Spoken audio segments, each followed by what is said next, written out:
أعوذ بالله من الشیطان الرجیم بسم اللہ الرحمن الرحیم۔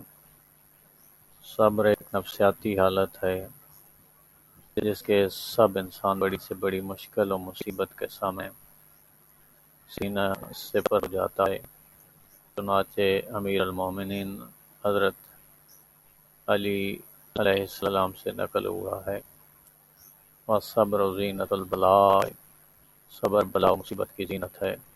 یعنی مصیبتیں اور مشکلات اس مادی زندگی میں ناگزیر ہیں، لہذا انسان کو اپنے وجود میں جوہر صبر کو پیدا کرنا چاہیے تاکہ مصیبتوں اور مشکلات کے سامنے چٹان بن جائے اور صبر کے ساتھ مقابلہ کر سکے۔ سورہ بقرہ کی 177ویں آیت میں اللہ تعالیٰ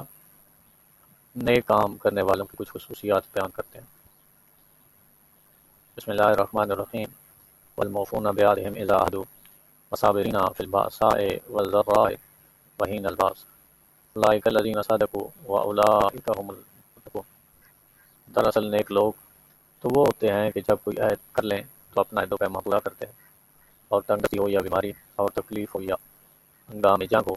وہ بہرحال ثابت قدم رہتے ہیں۔ یہی وہ لوگ ہیں جو سچے ہیں اور یہی متقی و پرہیزگار ہیں۔ چنانچہ جب ہم اپنے معاشرے کے لوگوں کو دیکھتے ہیں تو ہمیں دو طرح کے افراد نظر آتے ہیں۔ کچھ وہ مومنین ہیں کہ جن کی زندگی اسلام کے اصول و فروع کے محور پر آگے بڑھتی ہے اور وہ مشاہد کو عمیق اور معنی خیز نظر سے دیکھتے ہیں اور اللہ تعالیٰ کو ان کے حکیم جانتے ہیں، اس لیے ہر مشکل کے مقابل پہ لوگ صبر کرتے ہیں اور ان مصیبتوں سے سبق لیتے ہیں اور انہیں اپنے لیے باعث عبرت سمجھتے ہیں تاکہ اپنی آخرت کا توشہ ختم کر سکیں۔ لیکن وہ لوگ جن کی زندگی دین کی بنیاد پر استوار نہیں ہوتی، وہ ہمیشہ اللہ تعالیٰ سے بدگمان رہتے ہیں، فقط انہیں مشکلات کا ظاہری پہلو کہ جو بہت سخت اور گھنونا ہے نظر آتا ہے اور انہیں ان کا باطل دکھائی نہیں دیتا، لہٰذا وہ مصیبت سے کچھ سیکھنا نہیں چاہتے اور نہ ہی انہیں آخرت میں برکت بناتے ہیں۔ وہ مشکلات کو صرف اس لیے دور کرنا چاہتے ہیں کہ وہ ان کے مادی سکون و آرام میں مخل ہو گئی ہیں اور بس۔ چنانچہ جو لوگ ایمان نہیں رکھتے ان کے لیے سورہ مومنین کی آیت نمبر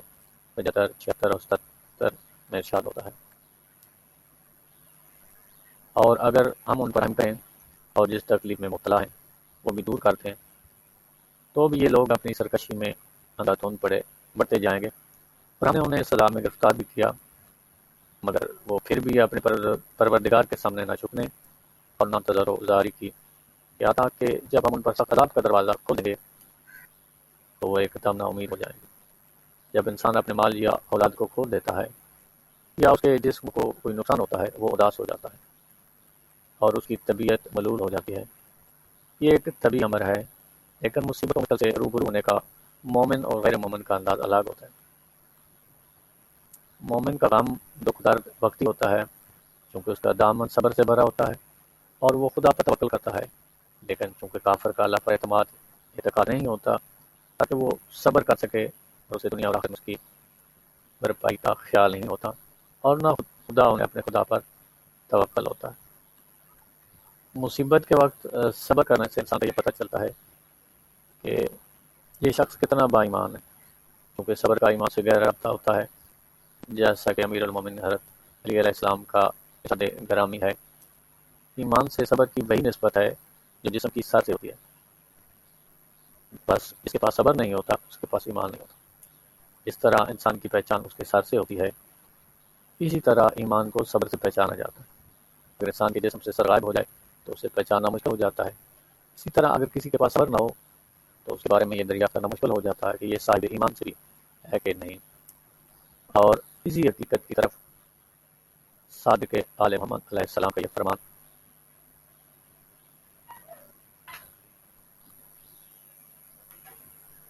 الصبر من الایمان بمنزلۃ الراس من الجسد فاذا ذهب الراس ذهب الجسد كذلك اذا ذهب الصبر ذهب الایمان۔ پس ان مذکورہ روایات کی روشنی میں ایمان و صبر کے درمیان کیا رشتہ ہے یہ معلوم ہو گیا، اور آخری حدیث نے تو بالکل واضح ہی کر دیا کہ اگر صبر چلا گیا تو پھر ایمان بھی باقی نہیں بچے گا۔ جس طرح سارے چلے جانے کے بعد جسم کی کوئی اہمیت نہیں رہتی، ویسی صبر کے رخصت ہو جانے کے بعد ایمان کی کوئی اہمیت نہیں رہتی، چونکہ صبر کر کے مقامات اور جگہیں مختلف ہیں، لہذا ہمیشہ انسان کو یہ خیال رکھنا چاہیے کہ اس بے صبری نہ کریں، کیونکہ صبر صرف مشکلات یا جانی و مالی نقصان، مصیبت و بیماری ہی سے مخصوص نہیں ہے، بلکہ سرکار رسالت مآب صلی اللہ علیہ وآلہ وسلم کے حدیث تناظر میں صبر کے 3 مقامات ہوتے ہیں: مصیبت کے وقت صبر، اطاعت خداوند عالم کے وقت صبر، اور گناہ سے بچتے وقت انسان کو صبر کی ضرورت پڑتی ہے۔ اور صبر کی سر سے تشبیہ میں بہت سی چیزیں سوچنے پر غور کر گیا ہے کہ انسان کے اکثر حواس کا دار و مدار سر سے وابستہ ہے۔ مثال کے طور پر آنکھ جن سے انسان دیکھتا ہے وہ سر میں ہوتی ہیں،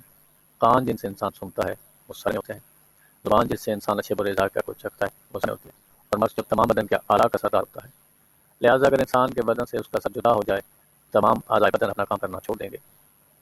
پر صبر بھی ایمان کی نسبت ایسے ہی ہے جیسے جسم کی نسبت سر۔ اگر انسان کے ہاتھ سے صبر کا دامن چھوٹ جائے، نہ وہ مصیبتوں کے مقابل سینہ صبر رہ سکتا ہے، اور نہ گناہ کے مقابل صبر کر سکتا ہے، اور نہ ہی اطاعت خدا کے لیے صبر کا مظاہرہ کر سکتا ہے۔